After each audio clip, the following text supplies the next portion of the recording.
তলদেশে মাটি বা বালির সঙ্গে মিশে থাকে এমন অনেক মাছকে বলা হয় ফ্ল্যাটফিশ। এই জাতীয় মাছগুলোর মধ্যে সবচেয়ে বড় হালিবুট। এদের মজার একটি বৈশিষ্ট্য হল বয়স বাড়ার সঙ্গে সঙ্গে এদের একটি চোখ ক্রমে মাথার একদিকে সরে আসতে থাকে। এভাবে তাদের দুটি চোখই থাকে মাথার একদিকে। প্রাণীজগতে আজকে আমরা দেখব এই হালিবুটের জীবনজগৎ।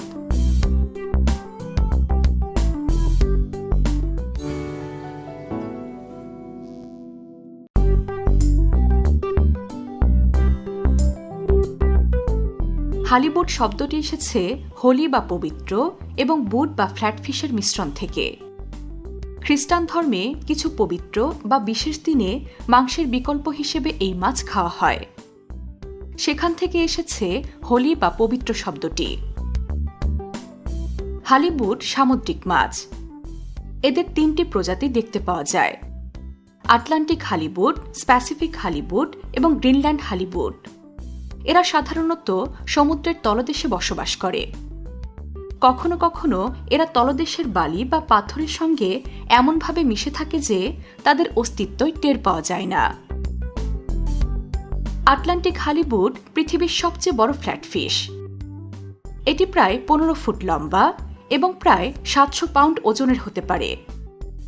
অন্য প্রজাতির হালিবুটের দৈর্ঘ্য কম নয়। তাদের দৈর্ঘ্য হতে পারে 6 থেকে 8 ফুট। হালিবুট বেশিরভাগ সময় সমুদ্রের তলদেশে বালি বা পাথরের উপর শুয়ে থাকে। আটলান্টিক হালিবুটের রং কালো বা সবুজ ধরনের হয়ে থাকে। প্যাসিফিক ও গ্রিনল্যান্ড হালিবুটের রং বাদামি। তাদের যে অংশটি মাটির সঙ্গে মিশে থাকে সেটির রং সাদা বা হালকা ধূসর ধরনের হয়। হালিবুটের আঁশ এত ছোট যে সেগুলি খালি চোখে দেখাই যায় না। এদের দেহ খুবই সরু ও চ্যাপ্টা। দুই চোখই মাথার একদিকে থাকার কারণে তারা সাঁতার কাটে উলম্বভাবে। হালিবুট মাংসাশী ও শিকারী মাছ। তারা যে কোনো ধরনের মাছ বা অন্যান্য জলজ প্রাণী খেয়ে থাকে। সমুদ্রের তলদেশে মাটির সঙ্গে মিশে গিয়ে তারা শিকারের জন্য অপেক্ষা করতে থাকে এবং হঠাৎ আক্রমণ করে সেটিকে ধরে ফেলে। অন্যদিকে হালিবুটও সি লায়ন, কিলার হুইল বা হাঙরের মতো শিকারীদের খাবারে পরিণত হয়। মানুষও প্রতিনিয়ত অনেক হালিবুট শিকার করে। হালিবুট সাধারণত 8 থেকে 12 বছর বয়সে যৌন পরিপক্কতায় পৌঁছায়। মেয়ে হালিবুট একসঙ্গে প্রায় 60,000 থেকে 4 লাখের মতো ডিম ছাড়তে পারে। পুরুষ হালিবুট সাঁতার কাটতে কাটতে এসব ডিমের উপর শুক্রাণু ছেড়ে তা নিষিক্ত করে।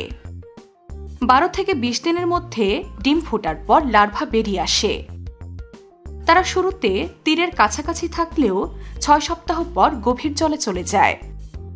স্বাভাবিক অবস্থায় হালিবুট 20 থেকে 25 বছর পর্যন্ত বাঁচে। পৃথিবীতে কতগুলো হালিবুট আছে তা জানা যায় না। তবে প্রাণীবিজ্ঞানীরা আশঙ্কা করছেন যে অধিক শিকারের ফলে এরা ঝুঁকির মুখে পড়ছে। পৃথিবীর বৈচিত্র্যময় প্রাণীদের সম্পর্কে নানা বিস্ময়কর তথ্য জানতে সাবস্ক্রাইব করুন প্রাণীজগৎ।